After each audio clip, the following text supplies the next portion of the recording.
નમસ્કાર ગુજરાત હવામાન સમાચારની અંદર ફરી એક વખત આપનું હાર્દિક સ્વાગત છે। આજે મિત્રો તારીખ થઈ છે 18 એપ્રિલ અને વાર થયો છે શનિવાર। આજના દિવસે ગુજરાત રાજ્યની અંદર ફરી એક વખત વાતાવરણની અંદર મોટો પલટો જોવા મળી રહ્યો છે, જેમાં ખાસ કરી સૌરાષ્ટ્ર અને કચ્છ, દક્ષિણ ગુજરાત અને મધ્ય ગુજરાતના જે જિલ્લાઓ છે તેની અંદર વધારે પડતા માવઠાની આગાહી છે દર્શાવવામાં આવી રહી છે। છેલ્લા 2 દિવસથી ગુજરાત રાજ્યનું વાતાવરણ છે એ હાલ પૂરતી ઠંડુ થયું છે, પરંતુ આ ઠંડી જે માહિતી મળી રહી છે ગુજરાત રાજ્ય પ્રત્યે કે તે વરસાદની સિસ્ટમના ભાગરૂપે છે કે પછી માવઠાની અસર જ છે। હવે તમને જણાવી દઈએ તો અત્યારે અરબ સાગર અને બંગાળની ખાડીમાંથી લો પ્રેશર સિસ્ટમો આગળ વધી રહી છે। એમાંથી ખાસ કરીને તમે એક જોયું છે પેસિફિક સાગરની અંદર મિત્રો એક વાવાઝોડું સક્રિય થયું છે।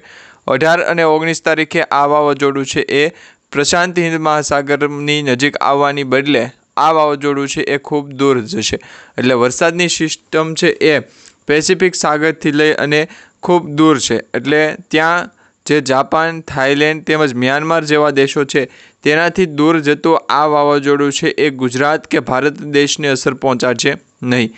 એટલે આપણે એવું માની શકીએ કે બંગાળની ખાડીની અંદર આ વાવાઝોડાની અસર એક પણ પ્રકારની થવાની નથી। કોઈ પણ પ્રકારની અસર બંગાળની ખાડીની અંદર વાવાઝોડાની નથી, પરંતુ હા બંગાળની ખાડીની અંદર એક વાવાઝોડું નહીં પરંતુ મિની જે વાદળોનો ફોર્મ કહેવામાં આવે છે, વાદળોનો જે ઘેરાવો કહેવામાં આવે છે, મિની વાવાઝોડું સમાન વાદળોનો ઘેરાવો છે એ જામ્યો છે। ભુવનેશ્વરથી થોડે દૂર છે એ આ વાવાઝોડો વરસાદી સિસ્ટમના ભાગરૂપે વાદળોના જે છે એ નાનું એવું ટોળું જોવા મળી રહ્યું છે। એટલે કે આ વાદળોની જે ગતિવિધિ છે એ મુખ્યત્વે એવું દર્શાવે છે કે મધ્ય ભારત અને પૂર્વ ભારતના ભાગ સાથે સાથે પશ્ચિમ ભારત સુધી આ સિસ્ટમ છે આગળ વધી શકે છે। અહીંયા તમે જોઈ શકો છો તો ગુજરાતથી નજીક એટલે કે ગુજરાતથી દરિયાકાંઠાના વિસ્તારોની નજીક જે છે એ છૂટાછવાયા સ્થળો ઉપર વાદળોનો ઘેરાવો જોવા મળી રહ્યો છે। તે મોટા પ્રમાણમાં વરસાદ તો નહીં લાવે, પરંતુ 19 અને 20-21 તારીખ આ 3 દિવસ આગામી 3 દિવસ ગુજરાત રાજ્ય ઉપર જે છે એ માવઠાના વરસાદની આગાહી દર્શાવવામાં આવી રહી છે।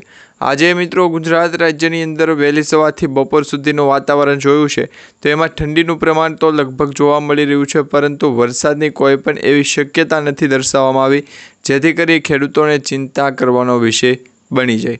હાલ પૂરતી આ પ્રકારની કોઈ આગાહી નથી, પરંતુ હા 19 તારીખ એટલે કે આવતીકાલ અને રવિવાર અને રજાનો વાર એટલે ઘરની બહાર નીકળતા પહેલાં આ વિડીયો તમારા દરેક વોટ્સઅપ ગ્રુપ, ફેસબુક ગ્રુપમાં અને દરેક મિત્રો સુધી શેર કરી દેજો, જેથી કરી એમને સાચી અને સચોટ માહિતી અમારી યુટ્યુબ ચેનલના માધ્યમથી મળી જાય। હવે એક બીજી વાત કે ગુજરાત રાજ્ય ઉપર વરસાદી સિસ્ટમની અસર છે એ આજથી જોવા મળી શકે તો વાતાવરણની અંદર ફેરફાર થાય કે નહીં, તો મિત્રો અત્યારે તમને જણાવી દઈએ કે ગુજરાત રાજ્ય ઉપર વરસાદી સિસ્ટમની અસર લગભગ 2 થી 3 જોવા મળી રહી છે। અંબાલાલ પટેલે પણ આ અંગે આગાહી કરી છે।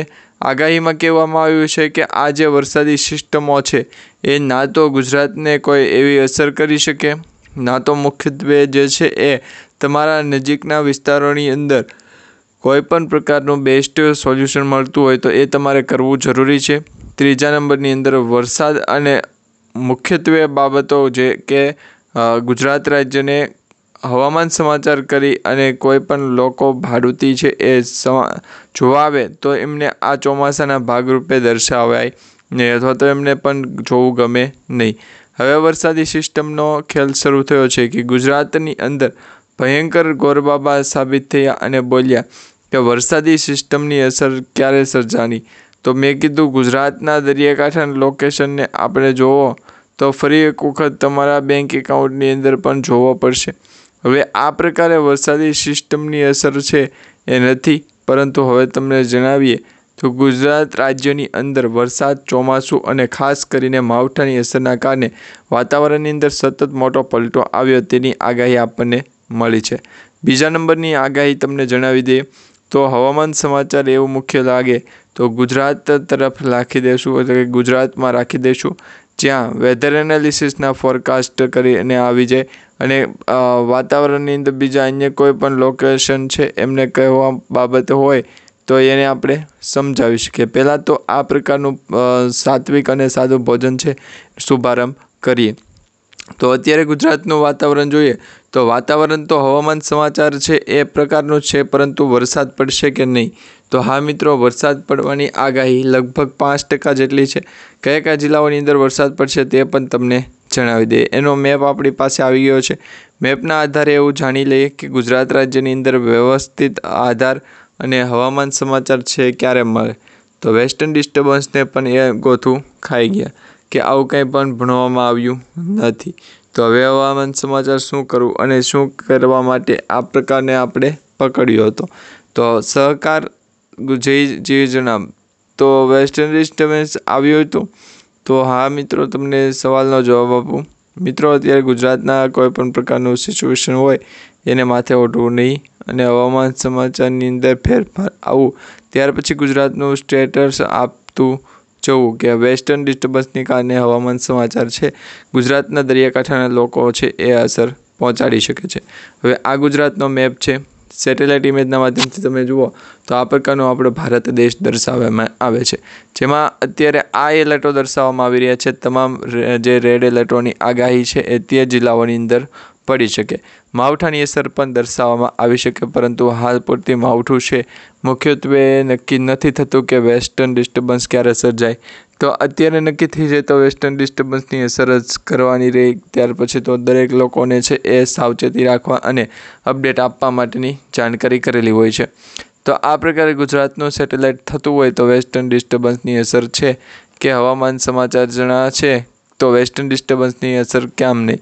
તો એમને કહેવું કે વેસ્ટર્ન ડિસ્ટર્બન્સના કારણે ગુજરાતનો જે પણ સેટ હીરો છે એ હીરો રાગે પાડવો, ફરી એક વખત માવઠું છે એ ઘસવું અને ગુજરાતને ત્યાંથી ઝડપ આવી ગઈ છે.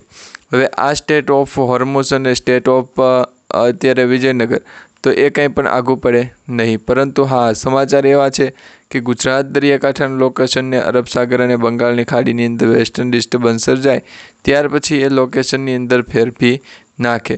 અને હવામાન સમાચાર એ પણ જણાવે છે કે ગુજરાત રાજ્યનું સ્ટેટમેન્ટ કયા કદ સુધી વધારે ઉપર છે. અને આ હવામાન સમાચારની મુખ્યત્વે એક જ બાબત કે ગુજરાતના દરિયાકાંઠાના લોકેશનને છે એ સાવચેતી રાખવા માટે કહેવામાં આવે તો બીજા અન્ય લોકોને પણ શા માટે કહેવામાં આવતું નથી. તો આ બાબતે ગુજરાતનું સેટેલાઇટ છે એ હવામાન સમાચાર છે એ ફેરફાર થયો.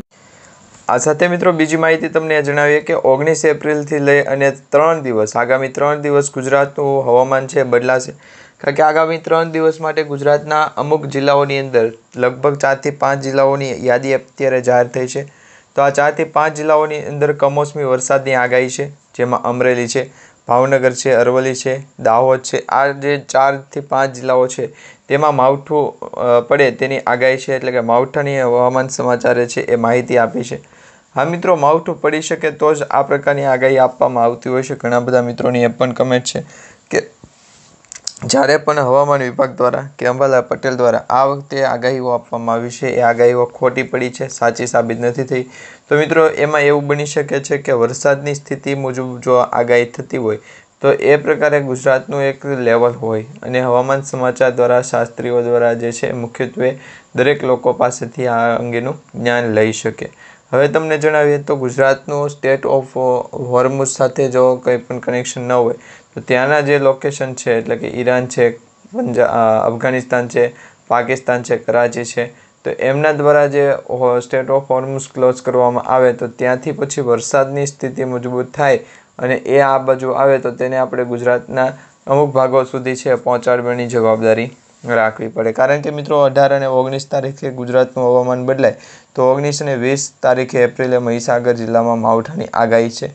ત્યાર પછી 3 દિવસ બાદ 2 થી 3 ડિગ્રી તાપમાનમાં ઘટાડો થાય, ગરમીથી રાહત મળે અને રાજ્યમાં હાલ કાળઝાળ ગરમી વચ્ચે જે મોટાભાગના વિસ્તારો છે એ વિસ્તારોની અંદર 40 ડિગ્રીને પાર તાપમાન પહોંચી ગયું અને જેના કારણે તાપમાન વધતા મોટાભાગના વિસ્તારોમાં લોકો અફળાતાળી ગરમીઓને અનુભવ કરી રહ્યા છે. અને જો કે મહત્ત્વની વાતો એ છે કે રાજ્યમાં ફરી એક વખત વાતાવરણીય પલટો આવશે અને કમોસમી વરસાદ લાવશે. જેમાં જે કમોસમી વરસાદ આવવાનો છે એટલે કે આ વર્ષે 19 અને 20 એપ્રિલથી ગુજરાતનું હવામાન બદલાવાનું છે. તેમાં કમોસમી વરસાદના કારણે ઉકળાટ થતો હતો એ ઉકળાટ ઓછો થશે અને વરસાદી સિસ્ટમની અસર પણ આપણને મળશે. તો આ બાબતે ચર્ચા કરવી જે અધૂરી છે, પરંતુ બીજી અન્ય કોઈ પણ સ્ટેટમેન્ટ કઢાવવું અને માહિતી આપવી એવું એક જ વ્યક્તિ છે કે જે ભરતભાઈ છે. તો એમની પાસે બેંકમાં આવવાનો ટાઈમ રહેતો નથી. કીધું હતો ફોર્મ ભરી દે તો 1 ધક્કે 2 ધક્કા સ્ટેટમેન્ટ ફોર્મ ભરવાનું છે, સ્ટેટમેન્ટ કઢાવવા માટેનું, અને હવામાન સમાચારની અંદર ફેરફાર કરાવવાનું છે. ગુજરાતનો દરિયાકાંઠાનું લોકેશન છે અરબ સાગર, બંગાળની ખાડી. તો હવે મિત્રો તમે જણાવો કે સ્ટેટ ઓફ ડોક્યુમેન્ટ એટલે કયા ડોક્યુમેન્ટ જોશે અત્યારે પાક ધિરાણ લોન ઉપાડવા માટે, અને અત્યારે કેટલી રકમથી પાક ધિરાણ લોન મળશે. તો હાલ પૂરતી અત્યારે તમે જોઈ લો કે ગુજરાતનું સ્ટેટ ઓફ લિવિંગ હોમ્સ છે એ દરેક વ્યક્તિઓ માટે સાચું હોય છે, અને ગુજરાતનું દરેક ફોર્મ છે એ સબમિટ કરવું પણ મહત્ત્વનું હોય છે, કારણ કે રાજ્યમાં કાળઝાળ ગરમીની કારણે મોટાભાગના વિસ્તારોની અંદર હવામાન છે એ બદલાતું રહ્યું છે.